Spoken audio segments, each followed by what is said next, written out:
So we've got some more speculation here, and I wanted to open this video up by saying that this is all speculation, as it usually is. Oh, Lego, you make videos on things that never happen. Well, that's the point.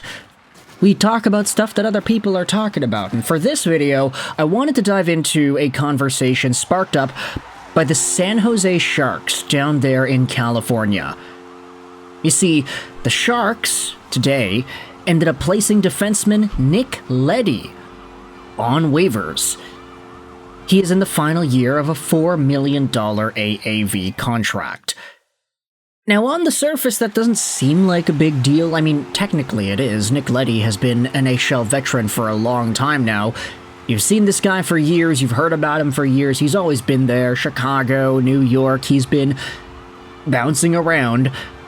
But the thing with Nick Leddy going on waivers is it opens up some roster space for the San Jose Sharks. And you had a lot of Canucks fans responding to the Nick Leddy waiver situation, asking questions as if, hey, are the Sharks doing this because they're making room for a Kiefer Sherwood?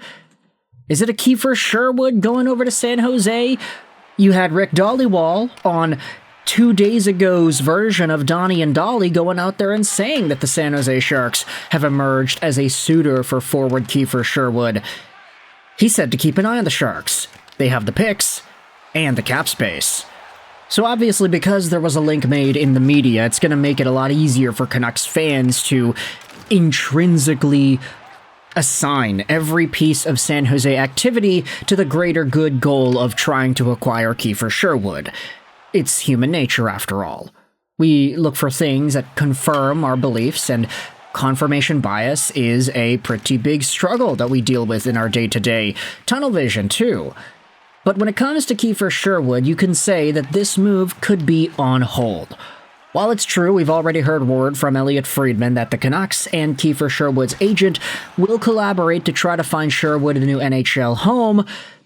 You also have to acknowledge the fact that the San Jose Sharks just have a whole bunch of guys that are on the IR and that are coming back. So freeing up roster space for the guys already on the team has been important, not necessarily strictly limiting themselves to just opening up room for Sherwood. Now, if the Vancouver Canucks really wanted to make a splash, they could make a trade for Nick Leddy. I don't really think that he's going to get claimed, but he's making $4 million a year. That's a decent amount of money. If the Vancouver Canucks wanted to go the old Arizona route, they could start taking on bigger contracts, guys that aren't really worth the money, and shipping away some of their better forwards in order to get extended draft capital and even more prospects.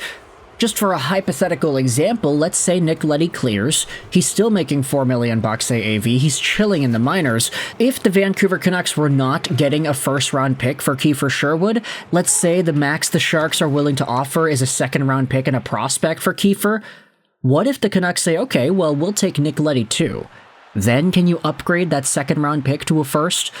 So instead of Sherwood for a second and a prospect, it's Sherwood for a Leddy, a first and a prospect.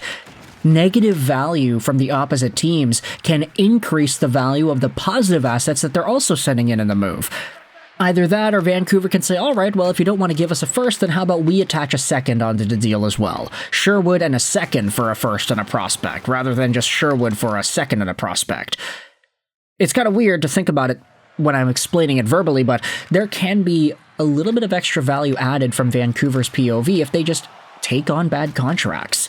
And Nick Leddy and his deal, it's going on till the end of this season. It's not that big of a deal if Vancouver has already committed themselves to being bad in 2025, 2026. They're already accepting the fact that they're going to be the worst team in the league. I mean, they have been for a while now.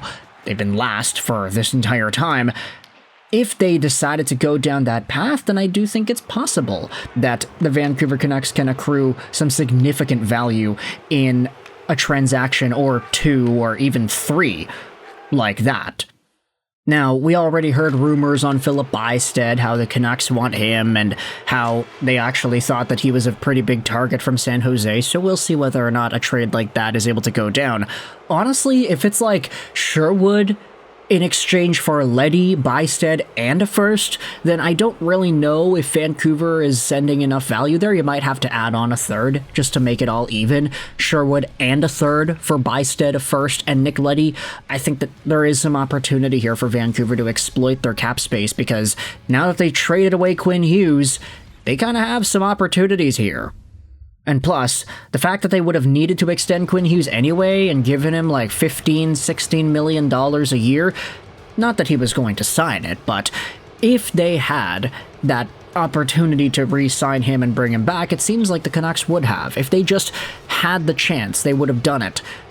They would have had to have given up that much money anyway, so there already should have been some longer-term planning to open up money, and now that Quinn Hughes is not coming back, you can use that money in other ways. So, GM Patrick Allvin, President Jim Rutherford, there are opportunities here at your fingertips to see where it is the Canucks can use their value in cap space and turn it into value in draft picks and prospects. San Jose has an opportunity right at your fingertips. It's right there.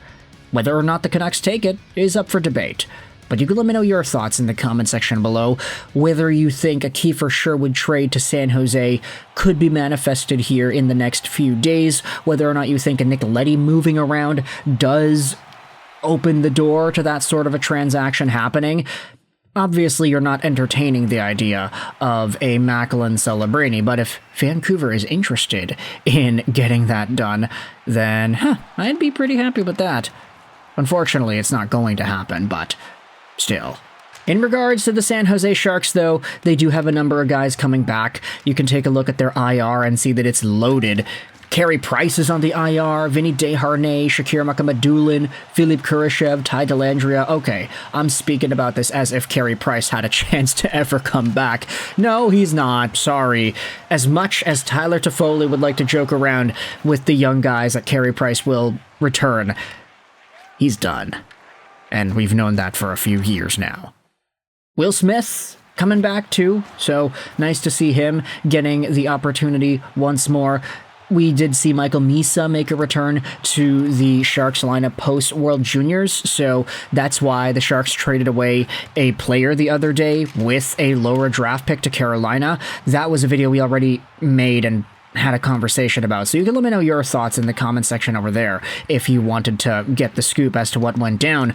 But for now, thoughts in the comment section below about this Kiefer Sherwood San Jose trade talk.